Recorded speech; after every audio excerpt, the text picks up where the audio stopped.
South Orange Library Lecture Series. Thank you all for coming today. We have a wonderful speaker, Roger Foster, Professor of Philosophy at City University, who will speak on a topic that affects all of us, whether we know it or not.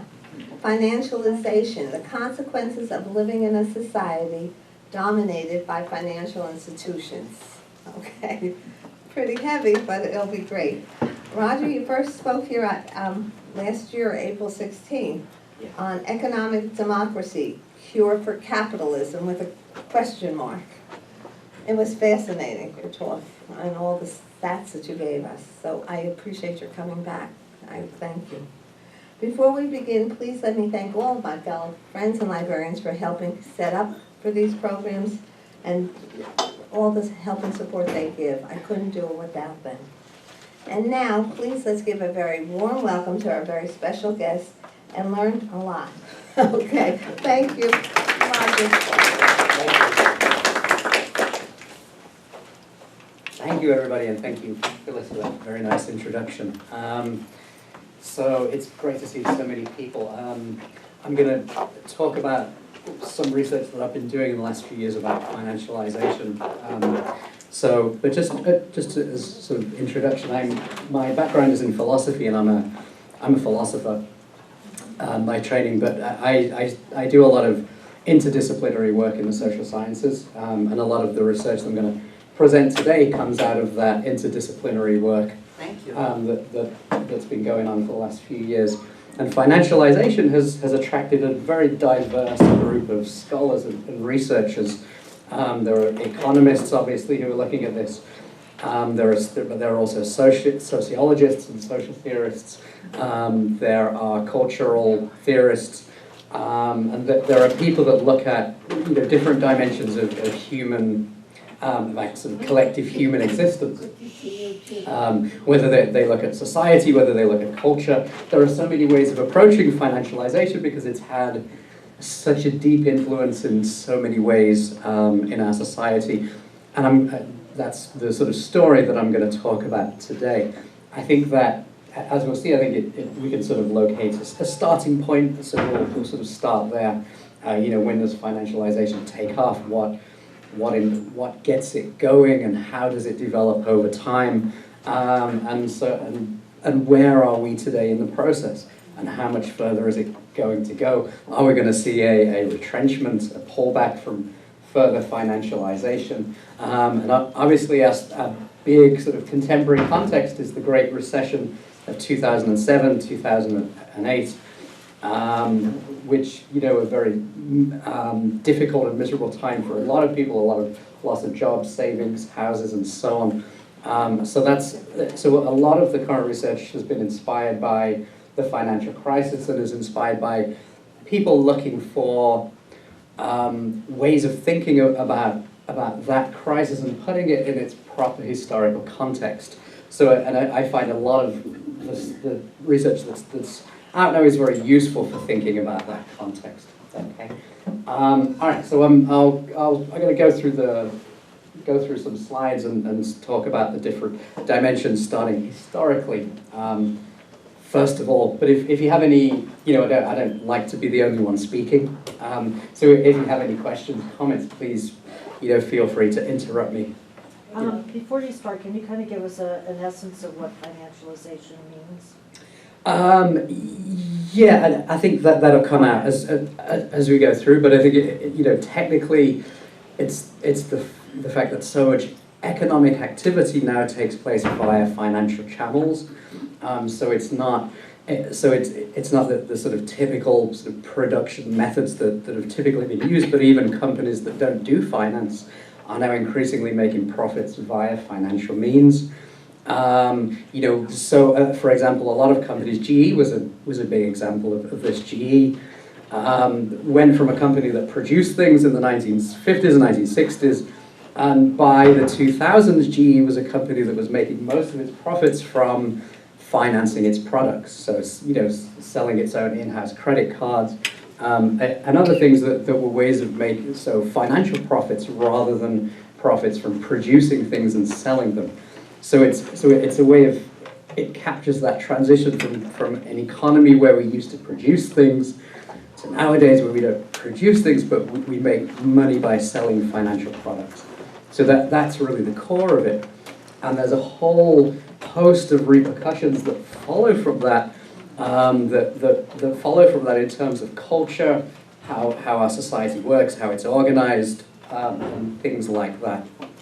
So I'll try and address some of that as we go through. Thank you. Okay. All right. If anybody can't hear, let me know. I'll try and accommodate. Okay, so I like to think about the origins of financialization in the economic crisis of the 1970s, and there were several of them. The oil shocks, 1973, later I think as well, 1977, 1970, 78. But so, and there was a general decline in productivity, and most people that talk about this will say that the United States emerged from the Second World War a leader in production. Europe was pretty much decimated in terms of its productive capacity after the war. So the United States was a world leader from 1945 onwards in the post-war period. And that began to change in the 1970s. A lot of people say largely because competition from countries like Germany and Japan they'd restored, and now they were competing on level terms with the United States. That was another major reason for the slowdown, the global slowdown in productivity. So you've got a decline in productivity, so firms aren't making as much as they would like to, caused by all these the productivity slowdown, oil shocks, etc. And this led to a fiscal crisis, which is still going on today. In other words, the roots of what started in the 1970s are still, we're still in the same process. Whatever that process is, that's where it started. So increased pressure on the state to provide services in support of economic growth far outstripped its capacity to provide revenues. In other words, the state began running big deficits. That started to happen in the 1970s.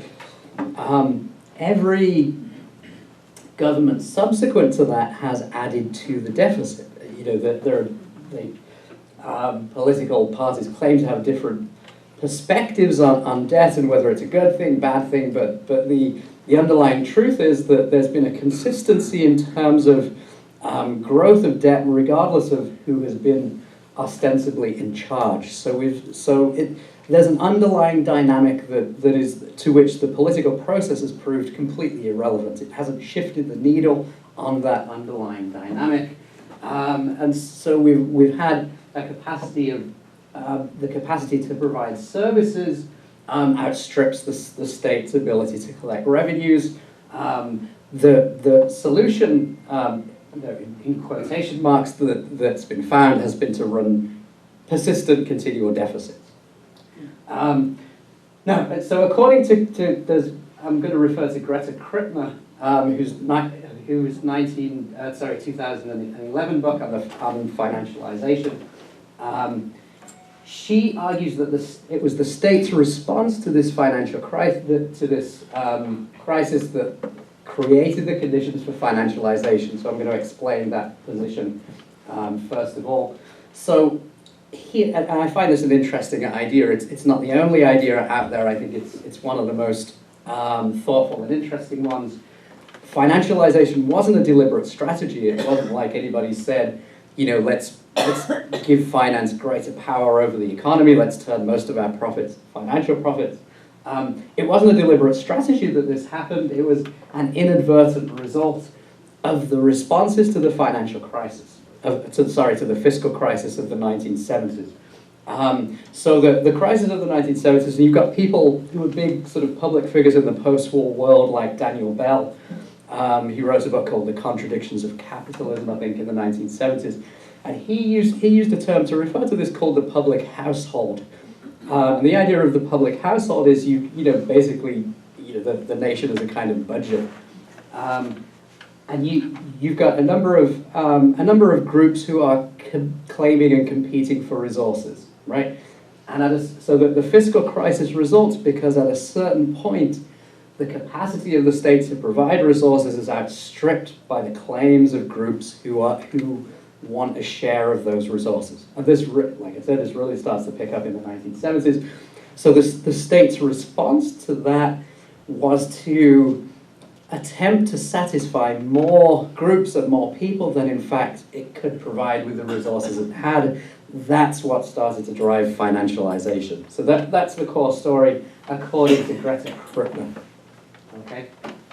All right, so I'll come back to that. But let me talk about three sort of big drivers of financialization. I think these are the three key areas where you can see big structural changes in society as a result of the processes of financialization that we've been seeing for the past 40 odd years. All right, so the first one, the use of the state or the use of political power to promote economic policies that are conducive to financial interests. Secondly, the transformation of American businesses, which have been forced to adopt financial practices and perspectives. So the structure, there's been a big change in the structure of American business since the 1960s and certainly in the 1970s. That started to change in the big changes in the 1980s. And you know, it's been sort of baked in for the past 2 decades. We're living with those changed sort of structures of business. And thirdly, the use of credit to feed borrowing and asset price bubbles, replacing what was called the Keynesian model of wage and productivity growth. So the Keynesian model was that the state would invest to provide wage and productivity growth. Instead of that, we've had a number of decades where credit has replaced, so financial credit has replaced that role of the state in providing money. All right, let me break this down a bit. So let me go back to the first part of this. And I think the big place where we can see financialization has had a significant impact is in the way it's changed how the national state, the government operates at a day-to-day level. Okay? So in the current era, the state has ceased to think of itself as the guarantor of collective and democratic rights and entitlements. It's offloaded responsibility for pensions, education to citizens themselves.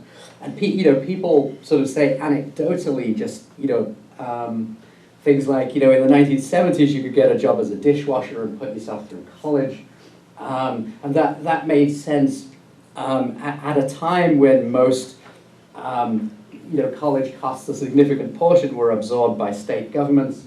That's no longer the case. So the idea of students paying for college themselves has been replaced by the idea of student loans as the main source of college funding. And in our institution, we're a public institution. We're part of CUNY. You can see the figures from the 1970s. You see a straight sort of line of decreasing public investment in the college and increasing reliance on students paying fees, which means that that most of it is students taking out loans, state loans and federal loans to pay for college. And that, as we know, has become the national model. That's generally how people pay for college nowadays. So by providing easy access to credit, the idea is that financialization has allowed the state to avoid the very damaging consequences of this transformation for its own democratic legitimacy. In other words, without financialization, I'm saying there would have been a lot more unrest, a lot more trouble, and a lot more dissatisfaction than there has been, right? What financialization has done is it's disguised the underlying problem, right? And the underlying problem for Daniel Bell in the 1970s was, again, too many claims for resources, not enough public resources to go around, right? We need to retrench. And what happened instead was that, and this is Greta Krippner's theory, is that financialization allowed the state to avoid having to make those difficult choices. Who are we going to support? Who are we not going to support? And it did that by providing, so in other words, people or governments could live on credit instead of, instead of living within their means. All right. Wolfgang Streeck, a German theorist, so he argues that this sort of the dependence of the state on financing, and this has become, we have these sort of debates, and you hear these public debates a lot about whether China's buying so much debt, and is this a bad thing? Who's holding all this government debt? And issuing debt has become one of the main ways that the state finances itself and finances its operation, and it's become a structural thing, right? It's no longer a temporary thing. It's become a structural part of official budgeting, right?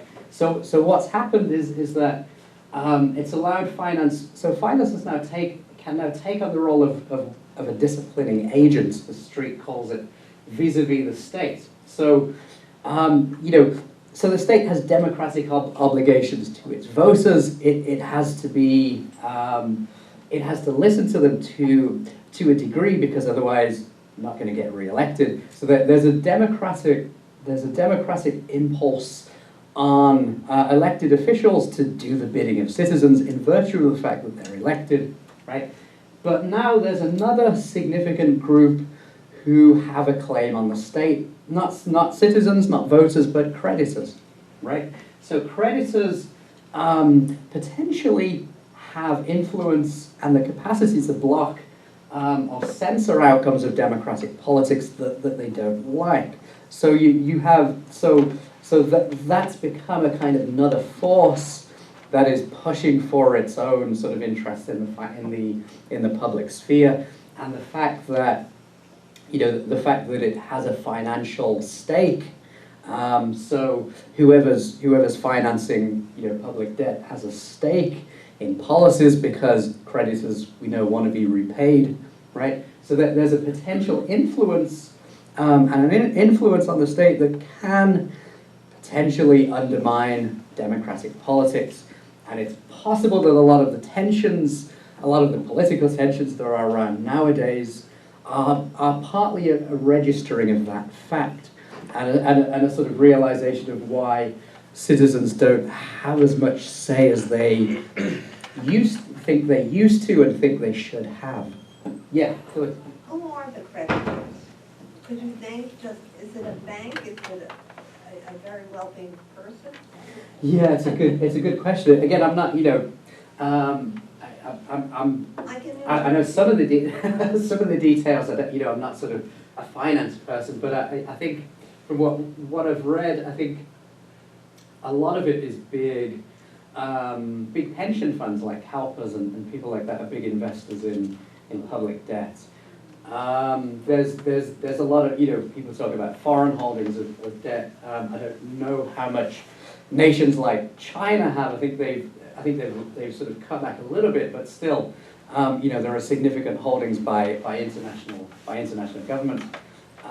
So I don't think people are sort of worried about the fact that somebody, the Chinese are going to sort of ring up and say, we want you to do X, Y, and Z. I think people are worried about the fact that that potential ability to say, well, we'll take away our funds is itself a significant check on what governments are likely and willing to do. Just the fact that, if you don't do our bidding, we won't finance you is, I think, enough of a kind of disciplining threat that it has a significant effect on what governments are willing to do.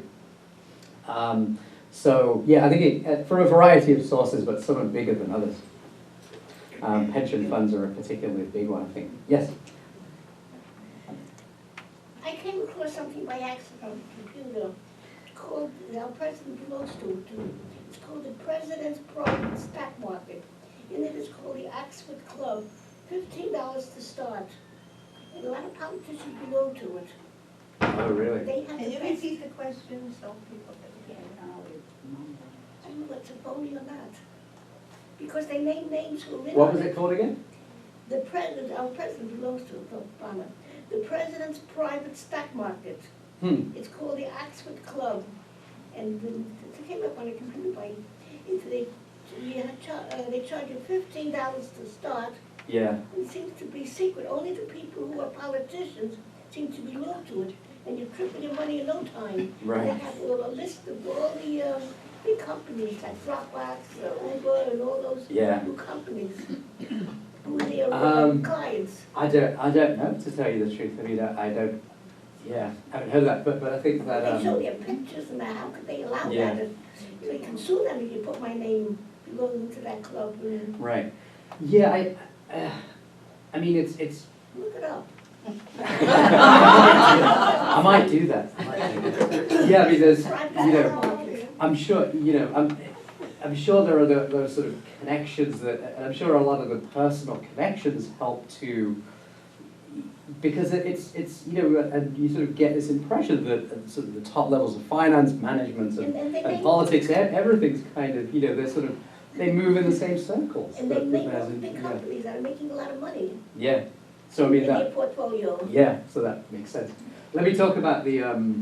I'll talk about the companies in a second. So that there are sort of three stages of this.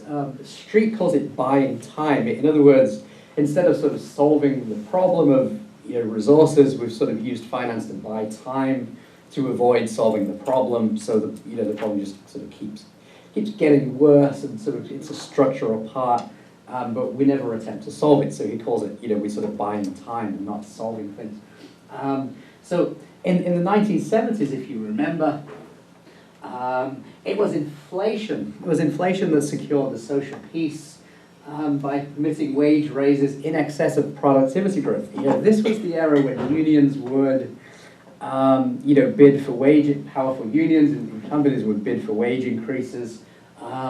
And often, a result of that, that often they would sort of they would go through, but the money wasn't, really there. The productivity wasn't there to fuel to really support the wage increases. So it simply produced inflation. So in the 1970s, you've got a sort of battle where everybody's trying to get a bigger piece, and so what's happening is that it's creating, instead of creating more resources and more wealth and more productivity, it ended up creating higher inflation. And you've got inflation and employment rising together in the 1970s, which was a huge shock and big crisis for everybody. So but that's how things worked until the 1980s, 1979, 1980. Inflation, big raises in interest rates finally got inflation under control. But in the 1980s, what happened was we simply shifted to a different way of of living beyond our means and not solving the problem. In the 1980s, it was public debt which started to really take off. It rose in the 1970s, but it really took off in the 1980s in the Reagan administration. And it smoothed out the harmful consequences of those rises in interest rates, monetary stabilization. But so it provided more resources that we hadn't actually paid for, right? In the 1990s, public debt, it's still there, but it hasn't grown in the same way that it did in the 1980s. So in the 1990s, we had another shift where public debt was replaced by access to private credit, which was now the new mechanism bridging the gap between purchasing power and expectations. And we've seen, Crouch describes this as privatized Keynesianism. So instead of the state stimulating the economy, investing money, it's now, individuals take on private debt in order to acquire things that they otherwise wouldn't be able to pay for, right? And we've seen a number of stages. We had people taking out money on their taking out home equity loans. The thing to do for a long time was sort of to do that to take money out on your assets. And so just putting it like that reflects the fact that people began to see their homes not as places where they live, but as investment vehicles, right? And so people started to see their homes as equity on which they could take out they could take that equity out, take an income line on that equity, and look at their homes as a financial asset. And that started to happen in the early 2000s, I think, and it drove economic growth for a long time. In that period. Recently, that sort of slowed down a bit, I guess, as people have maxed out on taking money out of their homes, and other things have come into the mix, as we'll see. Okay, let me just going to grab my drink. Let me talk about the second. The second big thing is corporations. Hey, how about it?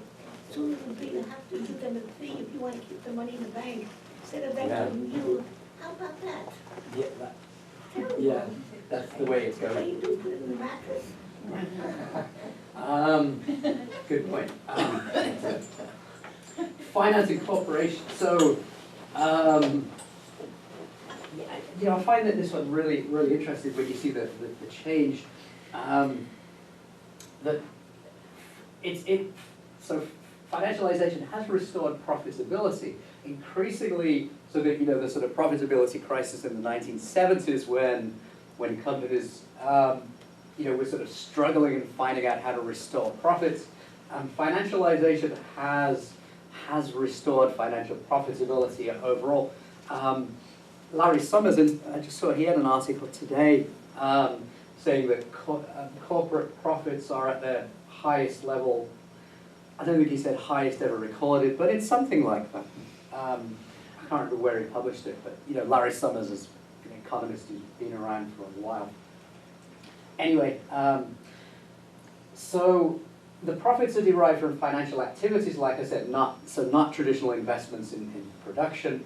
In 1950, financial sector profits were about 8% of total profits. In the 2000s, they hovered between 20 and 40%. And yet, the size of the financial sector is still less than 10%. So it's making the size of the financial sector in terms of the overall economy is less than 10%, but it makes around 30% of the profits. It's an industry which clearly is having a greatly outsized effect on economic life outside of its boundaries.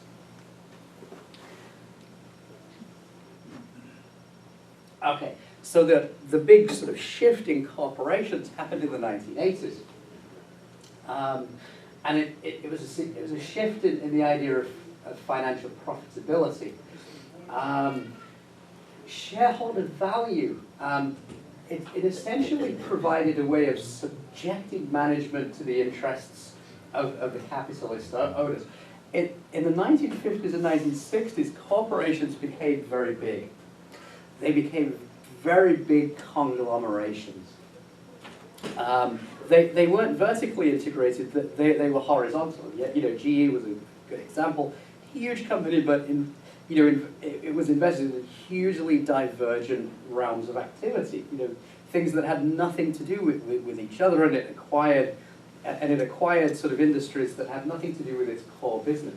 Why did it do that? Because rules in the post-war era forbidding monopolization prevented companies from integrating vertically. They had to spread out across different economic areas.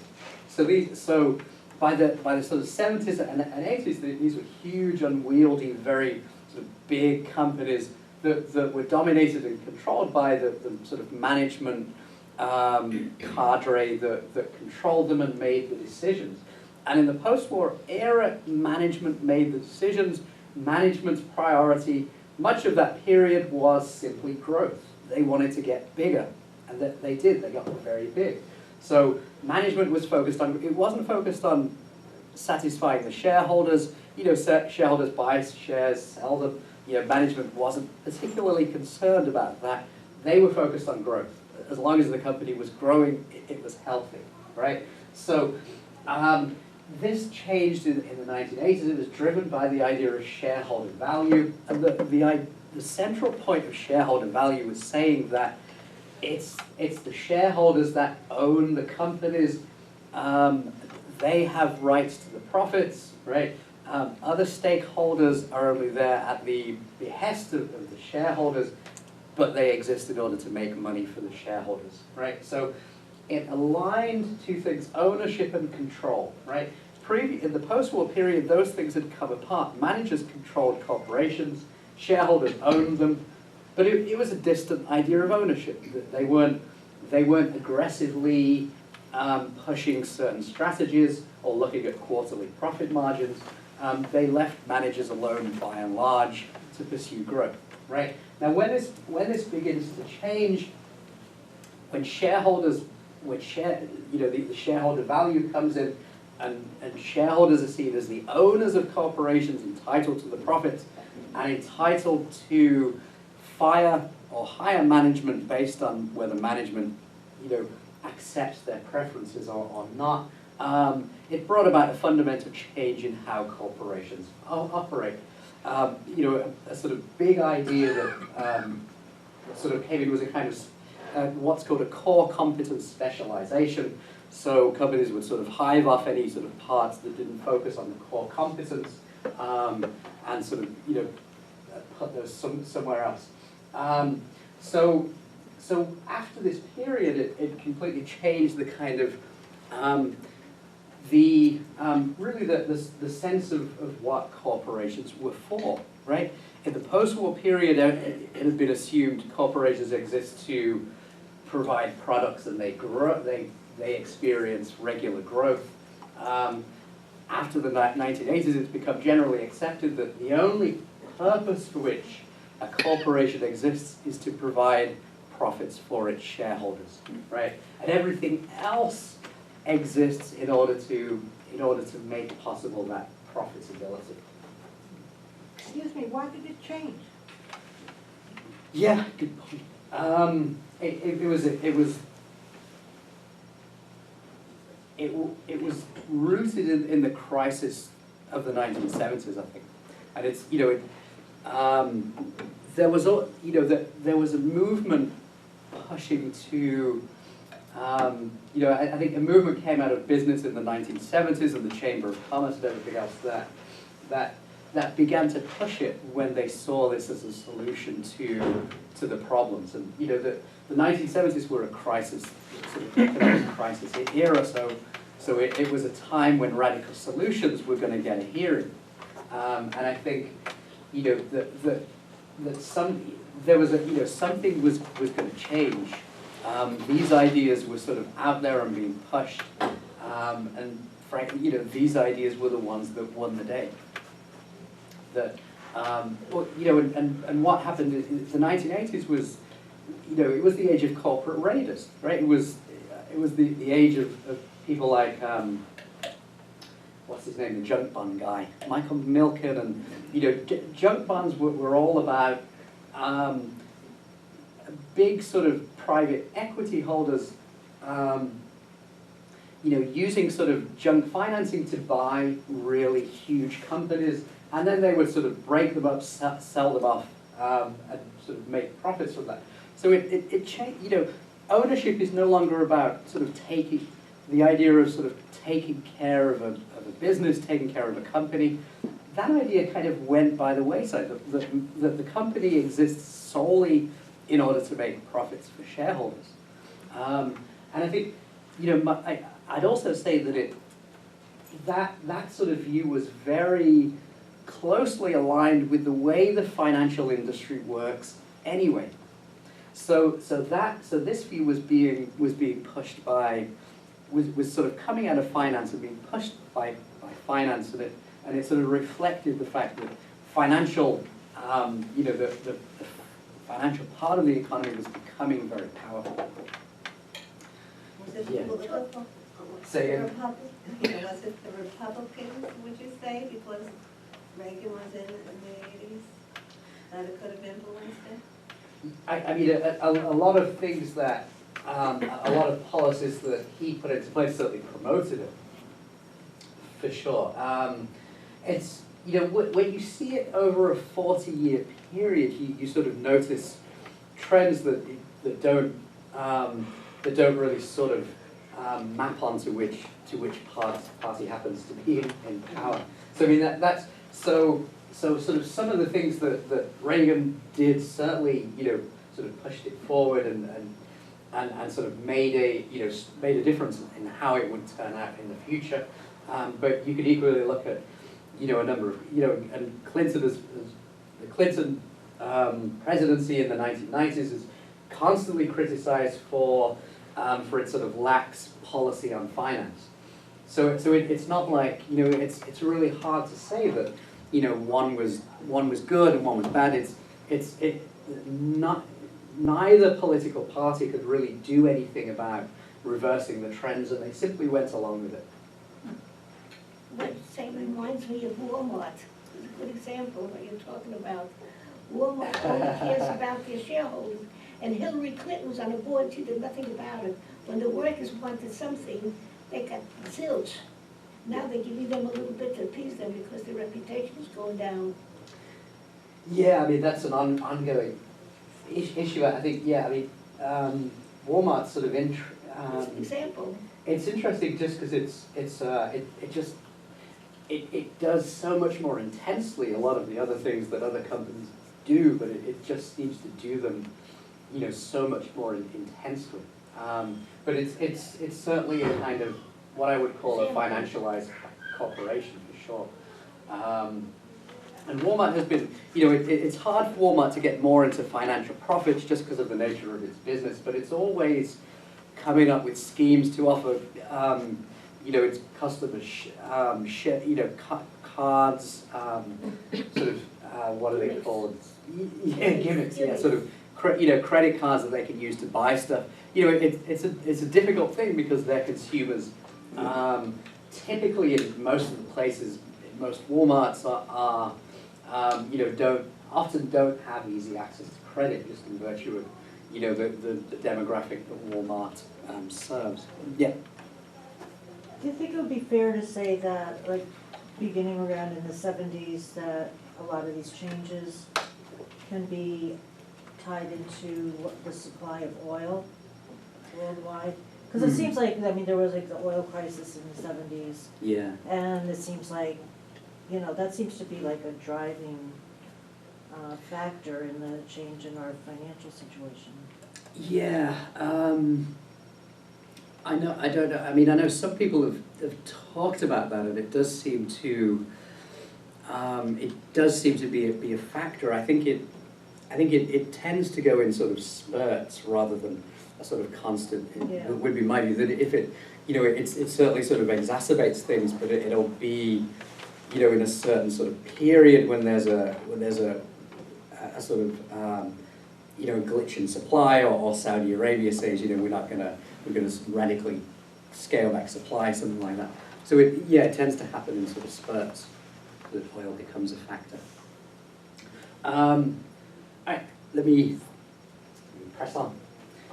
Okay. How did we manage before we had credit cards? Good question. Lynn, so this article in the American Journal of Sociology argued, not really surprisingly, that financialization has had a significant effect on income inequality. So they argue this because of the way that financialization restructures social relations, reducing the relative bargaining power of some groups within economic institutions. This is partly because, unlike production and sales, financial income is nominally external and independent of the production workforce. So this is an interesting idea. Financialization decouples profit-making from production. So if you think about it, if you're a sort of stereotypical company, if all the workers in that company are making a part of the product, right? We're making shoes, somebody makes the laces, somebody sort of buffs the leather, whatever. Everybody's doing something to contribute to that product.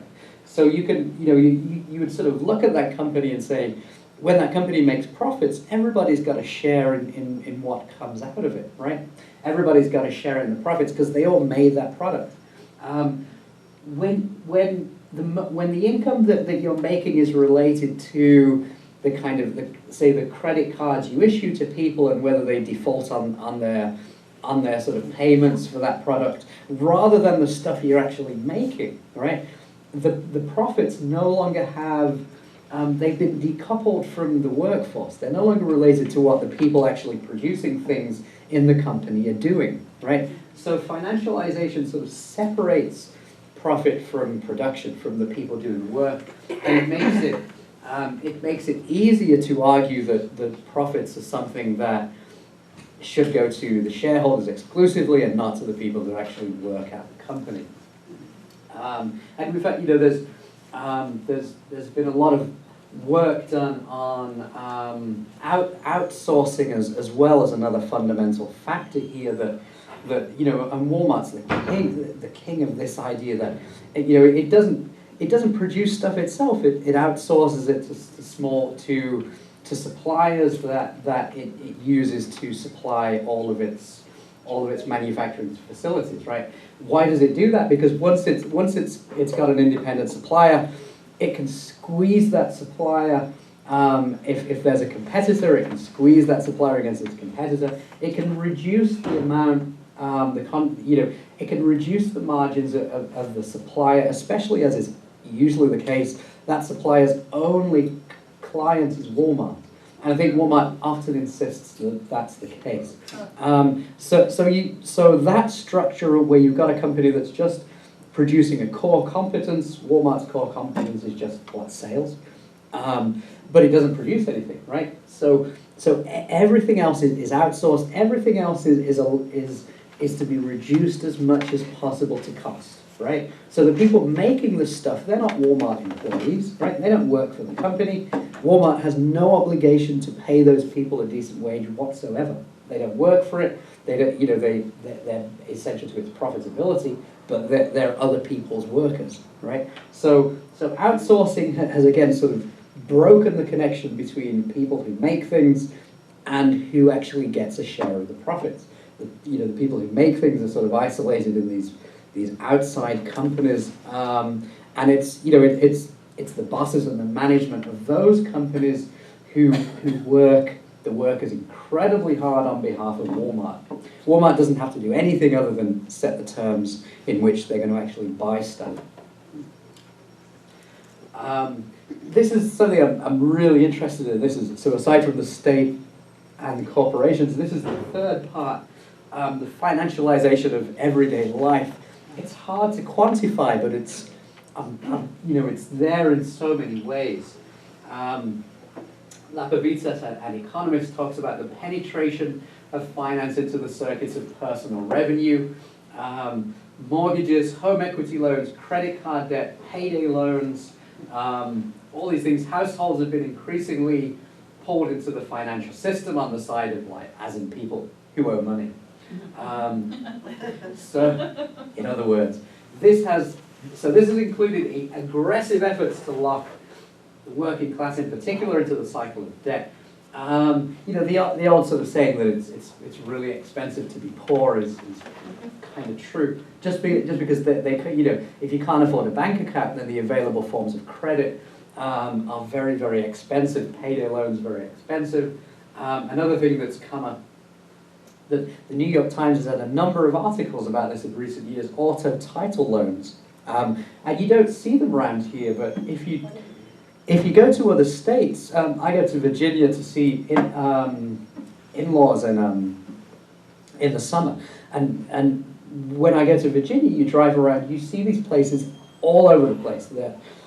Most of them are it says auto title loans, or Title Max is the name of the company, and it's from what I can gather, it's people again taking out loans not on their homes but on their cars.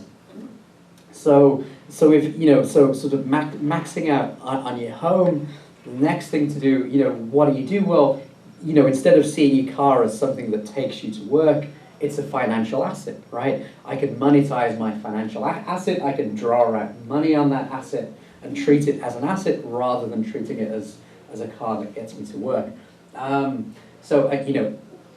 If they default on the loans, the company gets the car, right? And we're talking about these are people who depend on the car to get to work, right? Nobody is going to take out an auto title loan if they have ready access to credit somewhere else.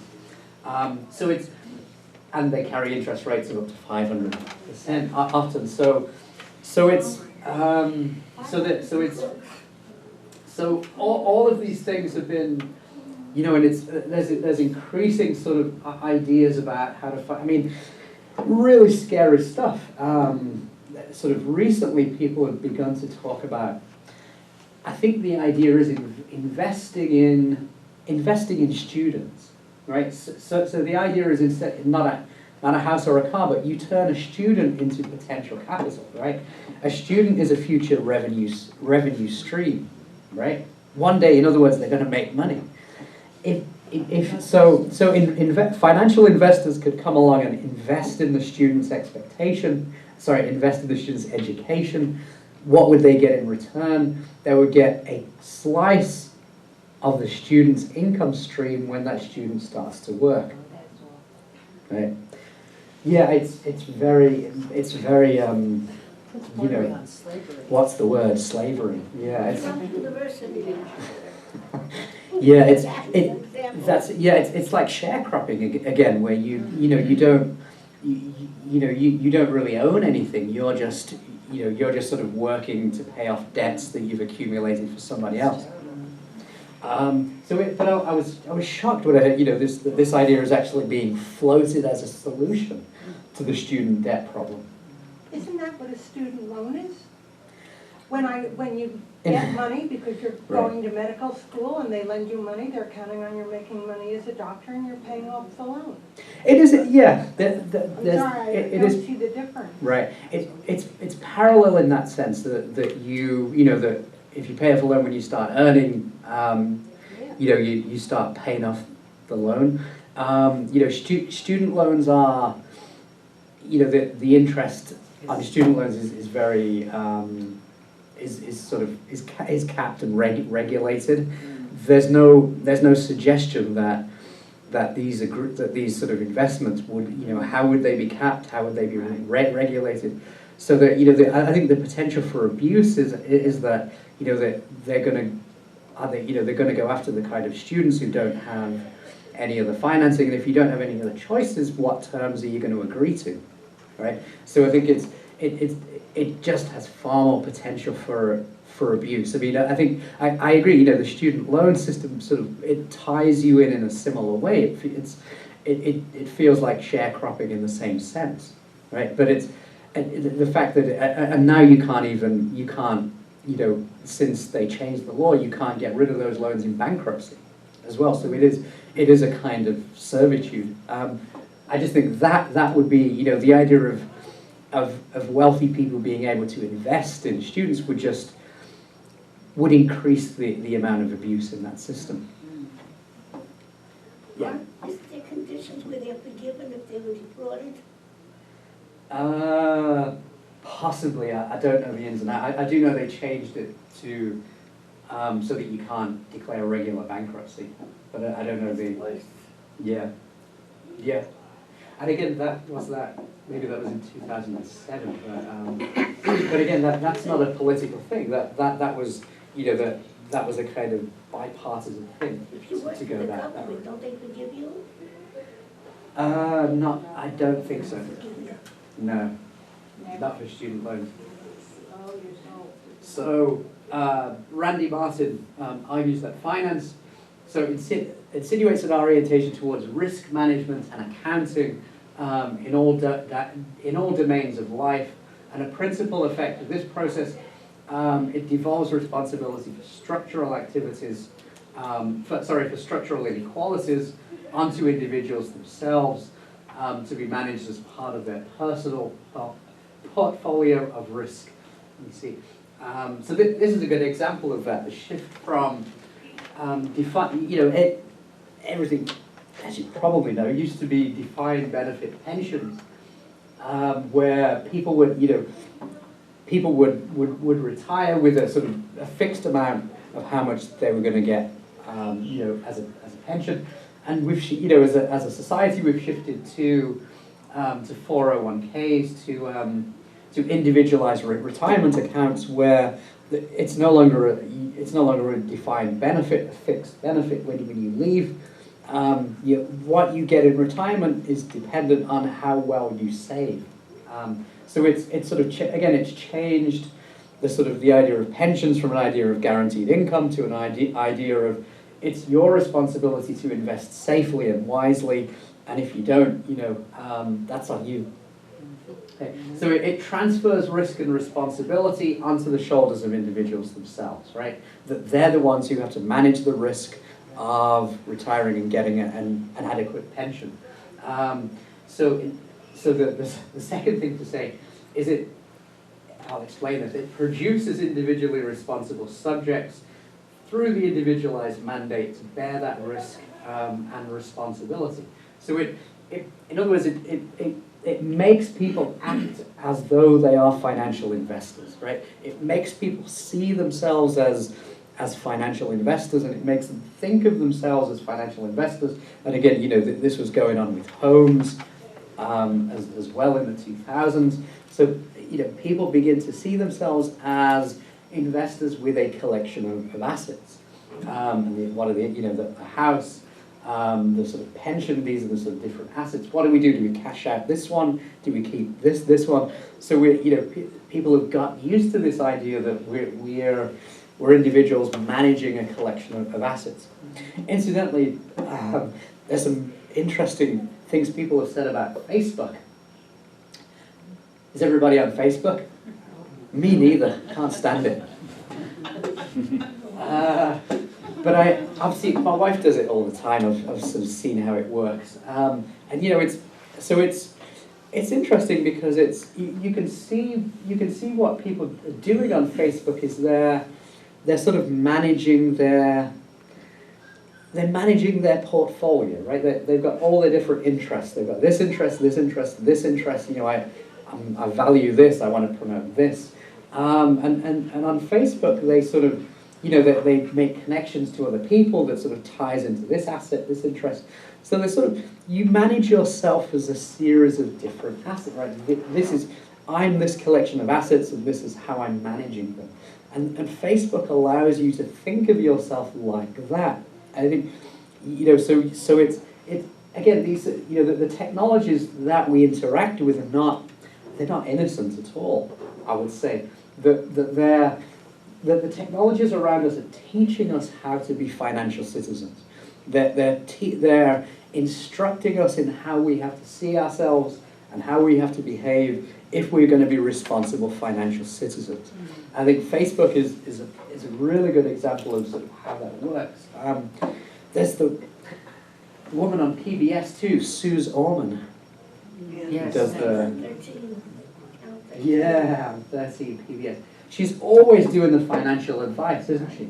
And it's kind of I just I notice the tone sometimes, but it's almost like those sort of moralizing education books that used to be around sort of a long time ago. The how-tos, that she's sort of teaching us how this is how you've got to see yourself. This is how you've got to be, and she's sort of encouraging to get.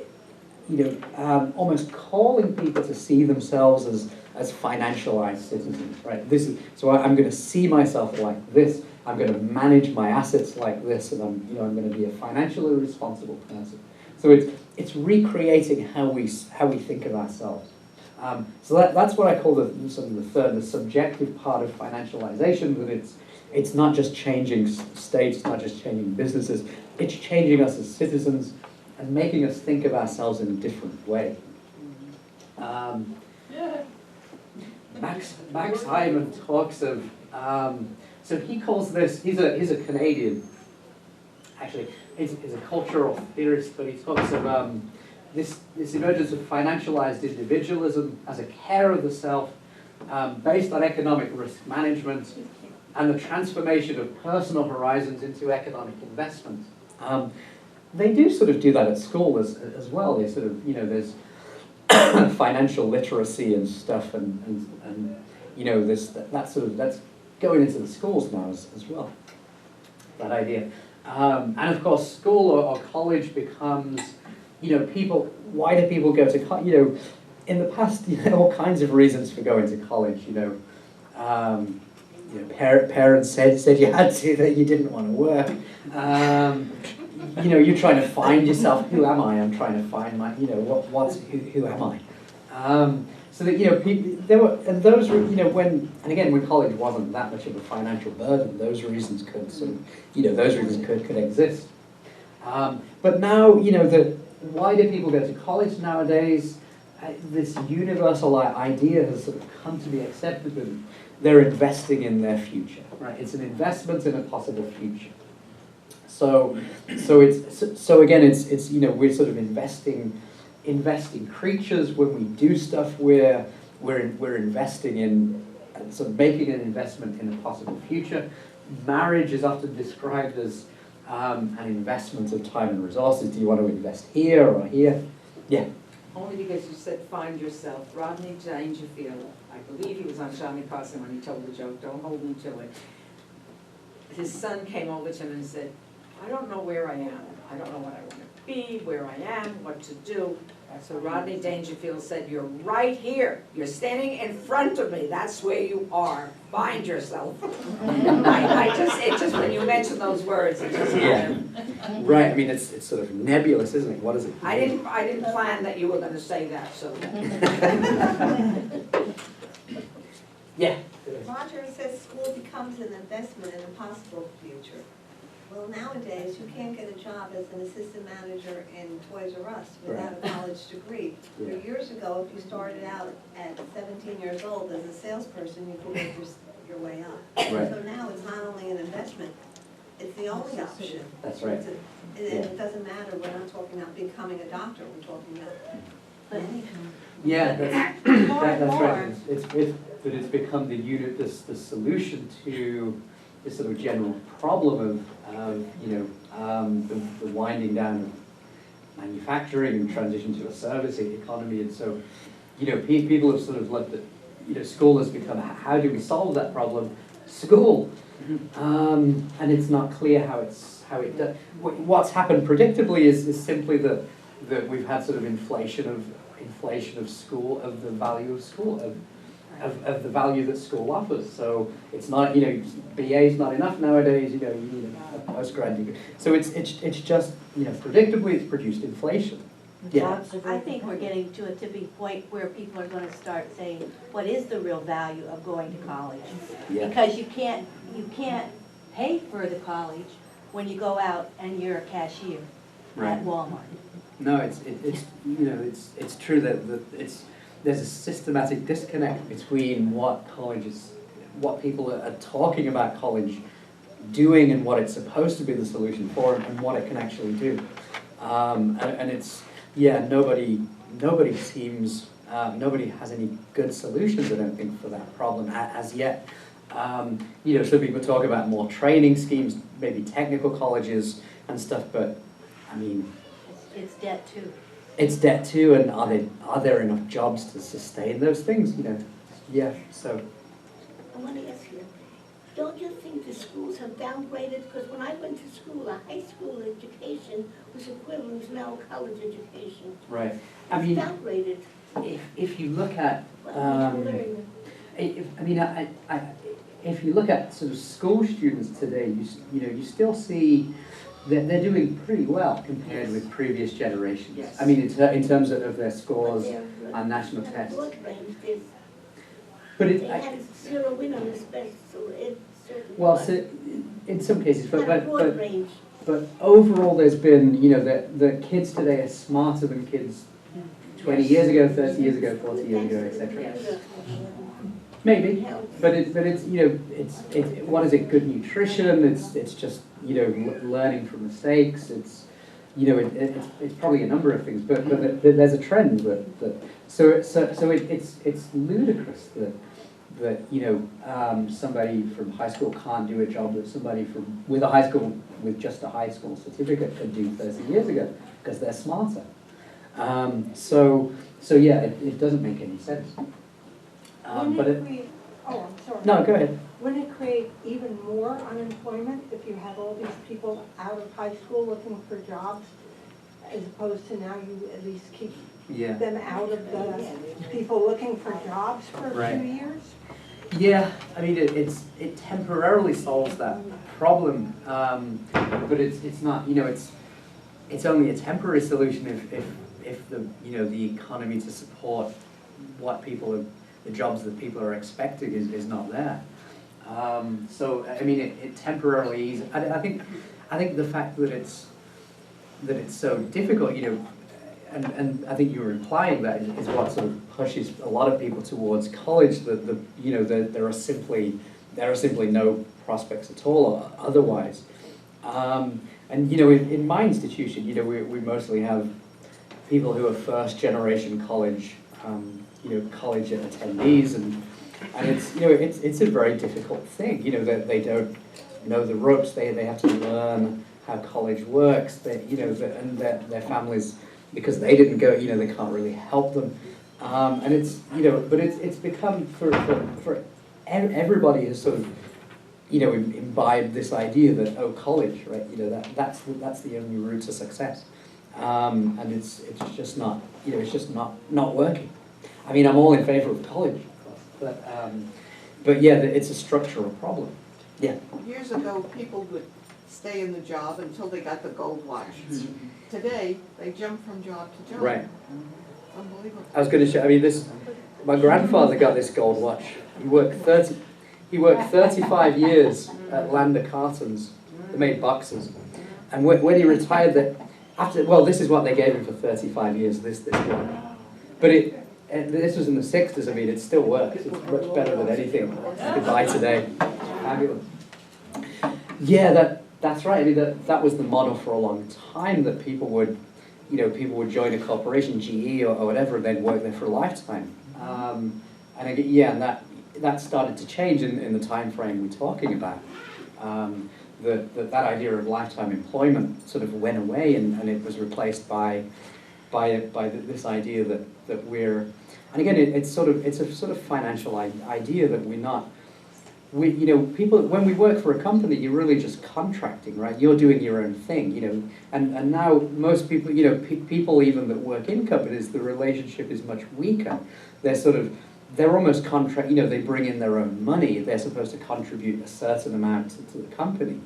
It's, you know, in academia too, in a lot of places like Columbia, more sort of prestigious places, the model that's coming in is that faculty are independent profit centers, right? That they're not part of a sort of collective. Each faculty member raises money, they apply for grants, they raise their own money, they run their own, you know, they sort of rent out a lab in the university, but it's almost like they're independent contractors. So it's sort of weakened everywhere. The idea of working for a company is weakened, that people are now just sort of, even when they work for a company, they're still independent, making their own, you know, making their own profits and so on. Yeah, go ahead. 3D makes things now. Sorry, I'll come to you in a second. I just have to ask you, if Bernie Sanders gets elected, could it change the course of a lot of this financialization and things?